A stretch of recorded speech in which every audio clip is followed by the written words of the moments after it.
صلی اللہ تعالی علیہ وسلم کے سوا کوئی اس قیامت کے میدان میں تمہارا دستگیر نہیں ہے. جب تک وہ تیری سفارش نہ کریں اللہ بھی تجھ سے کلام کرنے والا نہیں ہے. جب امام اہل سنت نے یہاں تک کہہ دیا خلیل و نجی مسیح و صفی سبھی سے کہیں نہ بنی، یہ بے خبری کی خلق پھری کہاں سے کہاں تمہارے لیے، رسول پاک ہی کے لیے تم وہاں پر بھی اٹھائے جاؤ گے. میں یہی میسج دے کر کے جاؤں گا جو میرے مرشد گرامی نے آخری وقت دیا تھا. زندگی یہ نہیں کسی کے لیے، زندگی ہے نبی کی، نبی کے لیے. نہ سمجھ مرتے ہیں زندگی کے لیے، نہ سمجھ مرتے ہیں زندگی کے لیے.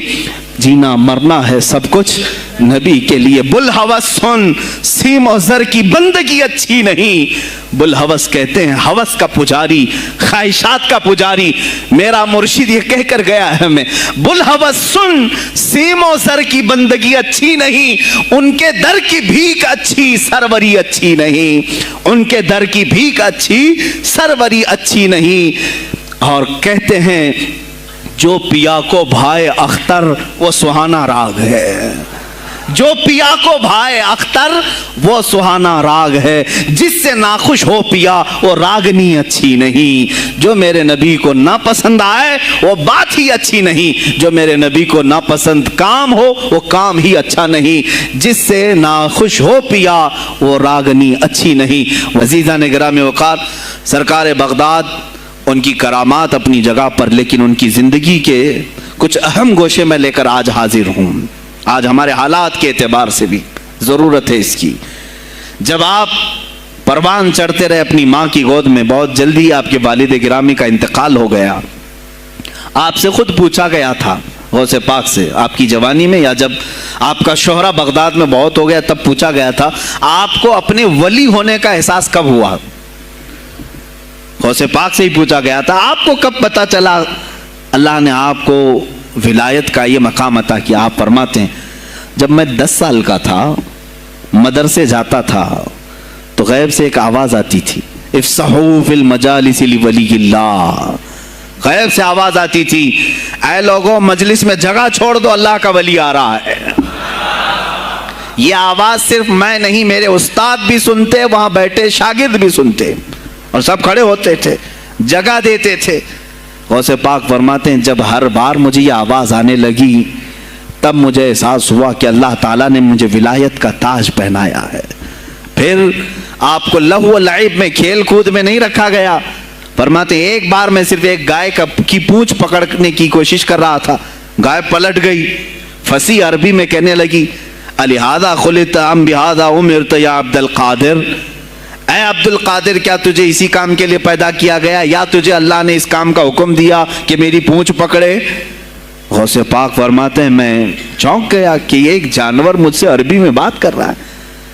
اور اس کے بعد وہ گائے خود کہنے لگی اے عبد القادر تجھے اللہ نے اپنی مخلوق کے لیے بنایا ہے، اپنے بندوں کو راہ راست پر لانے کے لیے. غوث پاک فرماتے ہیں اس کے بعد زندگی میں کبھی کھیل کود کی خواہش بھی نہیں آئی، کھیل کود کی خواہش بھی نہیں آئی، کبھی تصور بھی نہیں کیا. اور جب آپ جیلان سے نکل کر بغداد آئے، بغداد کے جو حالات تھے وہ آپ نے بہت قریب سے مشاہدہ کیا. میرے عزیزو آج کے جو حالات ہیں نا، آج کے جو حالات میں نے پڑھا اس سے بھی زیادہ ڈینجر حالات اس زمانے کے تھے. آج لوگ حالات کی شکایت کرتے ہیں، بہت سارے علماء مولانا ہم سے یہ کہتے ہیں حالات اب صحیح نہیں ہیں، ویسے نہیں ہے پہلے. میں تمہیں غوث پاک کے حالات بتاتا ہوں.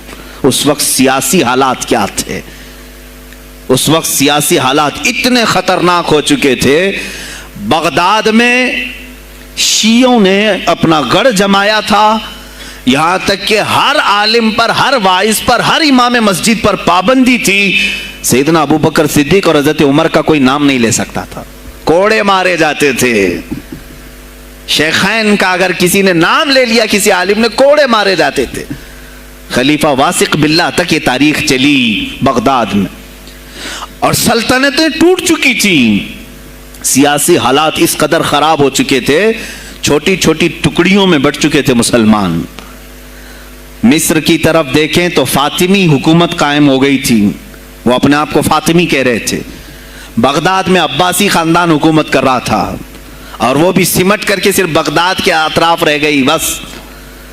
پھر ترکی کی طرف دیکھیں تو سلجوکی خاندان تھا, ایک ایک ٹکڑا حکومت کر رہا تھا اور یہی آپس میں دست بگریباں تھے, ایک دوسرے سے لڑ رہے تھے.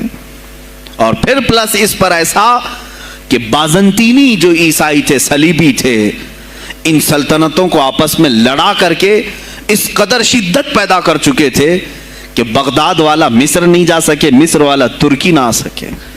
پھر ادھر بخارا, سمرقند, نیشاپور, یہ جو رشیا میں ہیں آج, ازبکستان وغیرہ میں, یہاں الگ ایک سلطنت قائم تھی اور ہند میں الگ کفرستان تھا. سب جگہ الگ الگ حالات تھے اور مسلمانوں کے لیے اس زمانے میں ایسے حالات ہو گئے جیسے لاک ڈاؤن ابھی کا سیم. میں آپ کو بتا دوں سچویشن لاک ڈاؤن میں کیا ہوا تھا معلوم ہے؟ یہ ہمارے طلبہ دیکھیں 8 مہینے سے بیٹھے ہوئے ہیں, مدارس میں نہیں گئے, حفظ قرآن کر رہے تھے, عالم دین بن رہے تھے, مدرسے بند ہیں نا, گھروں میں بیٹھے کچھ تو آوارہ گردی کر رہے ہیں. اسی طرح کالج کے بچے بھی, اسکول کے بچے بھی سب چھوٹے ہوئے ہیں لاک ڈاؤن کی وجہ سے. سیم یہی سچویشن اس زمانے میں ہوئی. بغداد علمی مرکز تھا, کوفہ اور بصرہ علم کے مرکز تھے. آپسی رنجشوں کی وجہ سے بادشاہوں کی طلبہ ایک جگہ سے دوسری جگہ کا سفر نہیں کر سکتے تھے. بغداد کے سارے مدرسے بند پڑے ہوئے تھے کیونکہ طلبہ آ نہیں سکتے. کہاں سے آئے تم؟ مصر سے آئے, واپس جاؤ, اس سلطنت میں کیا کر رہے ہو؟ اس طرح کی سختیاں.